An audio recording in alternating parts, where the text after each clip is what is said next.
Hi, I'm Jamie Drake. I am born and raised in Fort Wayne, Indiana. And since the election in November of 2016, I've been active in the community, getting involved socially, a little bit politically, because I feel the election of November put us into an interesting place in the history of our democracy. So I'm 44 years old and have never been involved in anything politically except what I do in the voting booth every couple of years. And I realized that that was a mistake, that people like me, people like you, if you're watching, really do need to be active in small or big ways, whether it's at your church, in your school's PTA, just by being an engaged citizen, going to meetings, city council, county council, going to a political party meeting, whether Democrat, Republican, Libertarian, doesn't matter. But just the idea of being engaged is essential to democracy. And I feel like we're at a point in which that is being threatened, not by necessarily the new president that we have, but the greater danger to our democracy is citizens that are not engaged. And so I've finally gotten up off my couch and thrown myself out of my house to try to see what I can do for the common good, to help not only our community, but hopefully the broader American community that we have. So a couple of weeks after the election, just met with some people that I'd never known before, and together we formed a little group called People for the Common Good. And through this group, we hope to unite groups in town, in the county, that are already doing really good work, but often find it hard to unite for a single, let's say, moral purpose. And so our mission is to hopefully unite groups and individuals to defend and expand the basic rights and opportunities for all people. Now, when you said that you used to just sit back and just watch things happen, a lot of times that light doesn't come on just like that. And you said it came on just like that for you, or have you always kind of latently wanted to become more involved in the community? That's a very good question. I don't know. Perhaps there was some latency there, but I think I just basically took our democracy for granted. I thought, all I have to do is show up on election day, cast my vote, and things are going to work how I expect them to work, even if the party that I choose or the person that I choose doesn't win the election. And what I found in November of 16 was that something went very wrong. Now we have a president who, in my opinion, doesn't really represent the values of the broad spectrum of Americans. And I asked myself, how could this happen? How could this be? And this probably went on for a week or two after November 8th.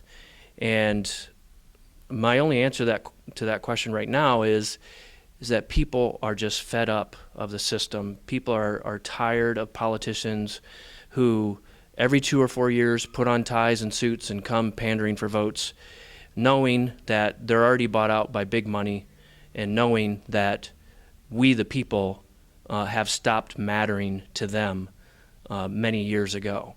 And so I think that a lot of people saw in our new president someone that was going to change that system, or put a shock into the system. Unfortunately, I fear that the new president is going to burn us all, to use a bad word, but he's going to turn his back on all of us, even the ones that voted for him, because his values, his demeanor, his style, his narcissism do not reflect the values of the majority of Americans. And so we citizens have to step up and take the system back, not only from him, but from politicians that are bought and paid for by big money interests in the D.C. area. Are people really interested in doing that, or are they?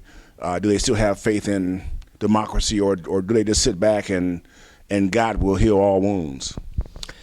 I think people care. I think people. There are a lot of people like me, like other members on the Committee for People for the Common Good, like Jeremy, who you just interviewed, like Sarah, people that have always voted, been good citizens in that way, but people that also now see that there is a danger to the very system that we all cherish.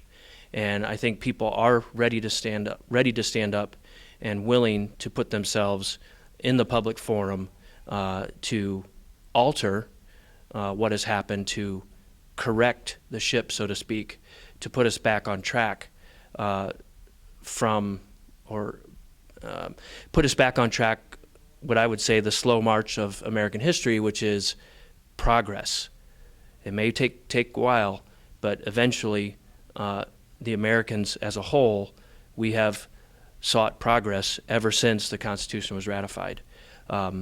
So I do feel that there is a burgeoning activism that we saw on January 21st with the Our Promise rally that we hosted, and the informational fair that followed, but also nationally the Women's March, which in my opinion was a resounding rejection of the new president and the values that he represents. Now, what about the people who didn't vote, or who they can never make up their mind as to who to vote for, so they didn't vote? What are they saying to you, and what are you saying to them? Well, what I get is that people are just so turned off the system because politicians just take their votes for granted. Like I said, every 2 or 4 years, the politicians come begging for their votes to give them a nice, cushy job. But ultimately, the politicians have not had to answer or don't seem to be responsive to the people. And so a lot of people have this apathy in which they feel like their vote doesn't matter or what they believe doesn't matter anymore. And so that's one of the things I have sensed. But on the flip side, what I would tell them is that as we saw with the election in November, votes do matter. People's opinion and expression, freedom of expression in the voting booth does matter. And, even though the president did not receive the majority of votes across the country, he's now president essentially because 3 states, Wisconsin, Michigan, and Pennsylvania, went for him in the win category. And so had turnout been better, had people been more informed, people actually believed that their votes were going to matter, perhaps we wouldn't be in this situation right now. So what now what do you want to say to the Muslims or Mexicans or people who aren't citizens yet? Why would they want to get involved with you, or yes, why would they want to be involved with you, or why do you want them to be involved with you? Well, I would say that for example, our group and the coalition that we kind of represent, we are going to stand in solidarity with immigrants, whether they're Mexican, Honduran, Central American, or of Muslim or religion, or whatever the origin may be. That we're going to stand with all of them to make sure that they receive the fair due process of law that they are entitled to. We're seeing reports already that there are ICE raids being conducted throughout the country. We saw that the executive order tried to put a stop to immigration from 7 specific countries, but ultimately we are a country of laws, and even if someone is not a citizen of this country, they still have the right to their day in court for the court to adjudicate their status, and then we'll see what happens.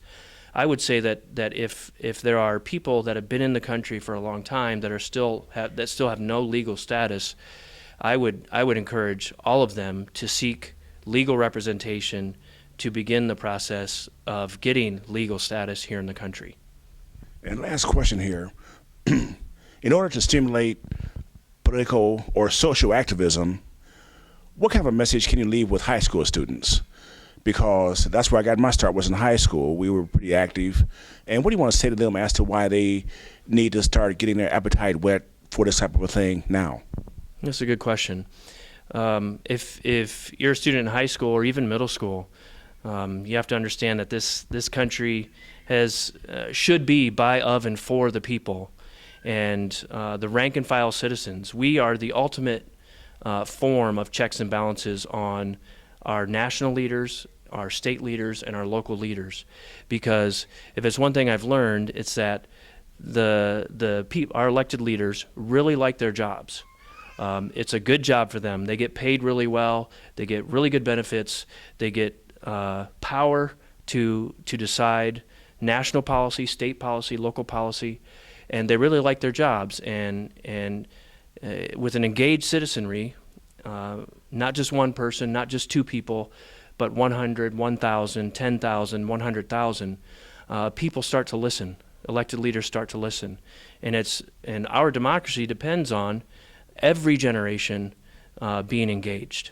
And so I would strongly encourage all high school students, middle school students, to become engaged. Actually pay attention in U.S. history class, pay attention in government class, read the Constitution, try to understand it, ask questions of your teachers, of the adults in your life, and become engaged.